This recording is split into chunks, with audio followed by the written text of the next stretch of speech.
Brittney Griner has been in prison nearly a year. We're coming up on a year because it was back in February, right before the escalation between Ukraine and Russia, that she was detained at a Russian airport and found to have illegal drugs on her. She admitted that they were her drugs, that she brought them there on accident. She pled guilty in a court of law, but still, despite all these things, a lot of woke people in the mainstream media say she's being wrongfully detained, which is absolutely not the truth. Things are continuing to get worse for Brittney Griner. Brittney Griner's Russian prison expert, Brittney Griner, is in the fight of her life. And you've got a lot of experts speaking out who have dealt with bringing prisoners out of Russia before, dealt with the things they go through. People are saying she's dealing with racism and homophobia and 16-hour workdays in Russia. Well, maybe Brittney Griner will learn to respect what she had in America. Maybe next time she's back here in this country 10 years from now, she'll actually stand for the national anthem and respect the national anthem. But it doesn't look like she's coming back anytime soon because Russia's already announced they will not engage with the United States on prisoner swap talks before the end of the year. So I'm sorry, WNBA and woke media and the Brittney Griner's family. She will not be home for Christmas. Brittney Griner's situation continues to get worse. It's like this situation has gotten so crazy, and there is a part of me that does have a somewhat of a level of sympathy for Brittney Griner. I think she's a terrible person. I think she hates America. It is nice to see that one of these weirdos that actually did say how much they hate America and how they make up all these false narratives. You actually see how great America actually is now that you're caught up in this situation. But man, the punishment does not fit the crime, man. The punishment does not fit the crime. You got to be smarter. You can't go over to a foreign country and you know, get caught. But it's such a, man, it's bad. It's really bad. But you know what happens you know what happens in Singapore, Jeremy, if you spit your gum out on the sidewalk? They cane you.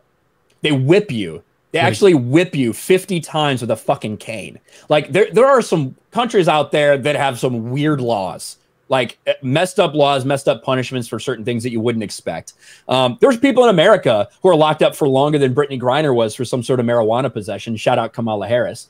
But you're 100% right, though. Like, for what she did, I don't think she deserves to spend 9.5 years at a Russian penal colony. Well, this is what happens when your boy got put in office, the guy you wanted. Because again, as it's been said many times, if Trump was in office, Brittney Griner would have been home. Brittney Griner, she would have been home within a fucking week. That's just the bottom line. That's the bottom line. Anybody that says differently ain't paying attention. But you got a guy in office who doesn't even know you exist, even though he's probably been told about you a lot. He doesn't even know who you are because he's too damn old and senile to remember anything. He didn't know who Brittney Griner was before she got arrested. Yep. So I mean, it's just it's sad, but it's the reality of where we are, and you got to be smarter if you go over to a foreign country to do some dumb shit like that.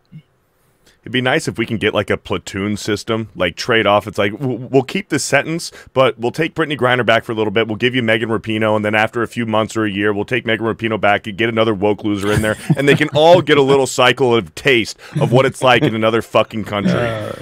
Well, the bad thing is though, and I firmly believe this, if Brittney Griner does come home anytime soon, she'll still have the same view she had.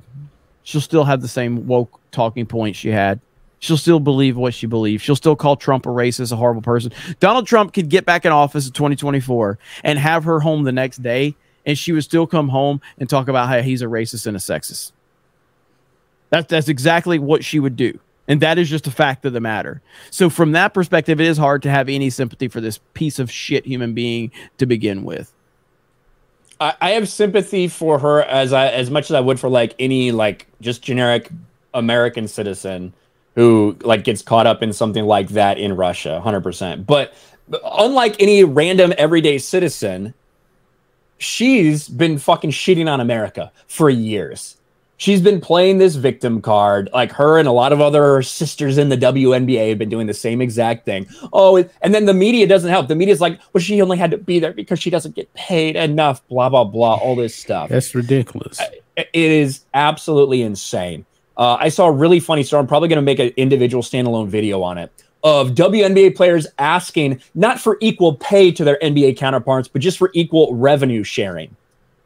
And these people are so delusional, they don't even understand. If the WNBA did revenue sharing as how they get their money, They're not sharing that with the NBA. They would all pay the WNBA because it loses money. People are not interested in this. People don't care about your sport. And Brittney Griner got herself in a really bad position. It was of her own making. And it doesn't look like she's coming home for a really long time.